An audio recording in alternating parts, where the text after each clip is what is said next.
Dalam wawancara dengan pakar bursa transfer sepak bola Fabrizio Romano pada Rabu 8 Januari 2025, pelatih baru Timnas Indonesia Patrick Kluivert menyebut supporter selalu jadi bagian penting dalam perjalanan Timnas Indonesia menuju Piala Dunia 2026. Bagaimana selanjutnya? Kluivert resmi diumumkan oleh PSSI sebagai pelatih Timnas Indonesia pada Rabu 8 Januari. 2 hari sebelumnya, tim Garuda mengakhiri kerjasama 5 tahun dengan Sintayong. Ketika ditanya bagaimana perasaannya setelah ditunjuk melatih Indonesia, pria yang pernah memenangi Liga Champions semasa menjadi pemain Ajax Amsterdam itu mengungkapkan bahwa ia sangat bersemangat. Well, the feeling is of course amazing and truly inspiring. Everybody knows that Indonesia has a vibrant football culture and a deep passion for the game, and being a part of this big nation with such big aspirations is both a privilege and a significant responsibility for me. And of course I'm very driven to contribute to this team's progress and success, of course. And I'm looking forward to working with everybody and to accomplish our shared goals. Nah, meski karir kepelatihannya tak sementereng ketika menjadi pemain, Kluivert ingin bekerja keras untuk berkontribusi besar dan menjadi bagian perjalanan paling bersejarah Indonesia yang kini menapaki mimpi menuju Piala Dunia 2026. Well, the mission is, of course, to qualify ourselves for the World Cup next year. I think we have, the ability and the strength and the passion to go for it. We need the support of the whole country behind us, of course, and I think together we can achieve a lot of great things. Well, as everyone knows, football is a team sport, and all pieces need to fit perfectly. Right now we're in the process of putting everything together, but it's important to remember that a team is not just about coaches, players or people around the team. We're talking about all supporters. They are a vital part of our journey. It has to be one mission, one team, and it's an honor to be part of it, of course. So let's go.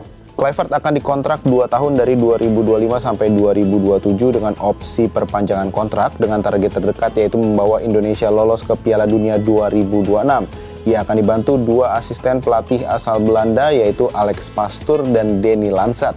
Selain 2 nama itu akan ada 2 pelatih lokal Indonesia yang akan menjadi asisten pelatih. Nah, Kluivert rencananya akan tiba di Indonesia pada Sabtu 11 Januari 2025 dan akan dikenalkan ke publik pada keesokan harinya.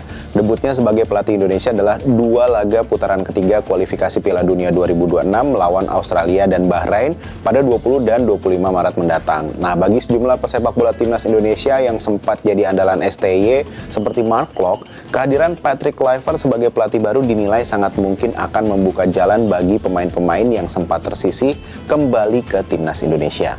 Setelah Sin pergi, Timnas Indonesia menata masa depan baru bersama Kluivert. Seiring dengan itu, Mark Klok merasa kesempatan bagi dirinya kembali berseragam Timnas terbuka lebar.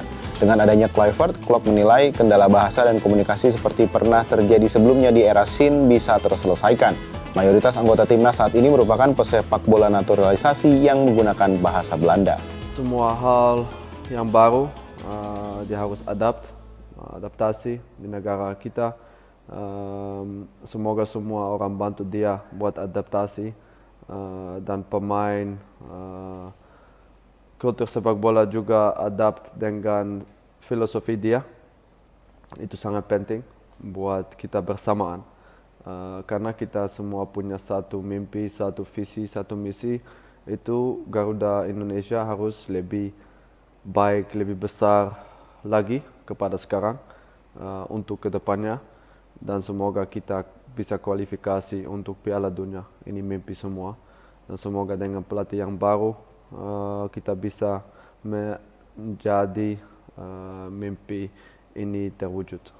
Terima kasih banyak. Kini dengan waktu menyiapkan tim yang cukup terbatas, sekitar 2,5 bulan jelang menghadapi Australia dalam lanjutan kualifikasi Piala Dunia 2026, Kluivert sangat mungkin akan kembali mengandalkan pemain-pemain diaspora Indonesia, termasuk memanggil lagi nama-nama yang pernah tersisih di era kepemimpinan Sintayong. Gimana kalau menurut sahabat Kompas? Sampai jumpa di Bahas Peristiwa berikutnya.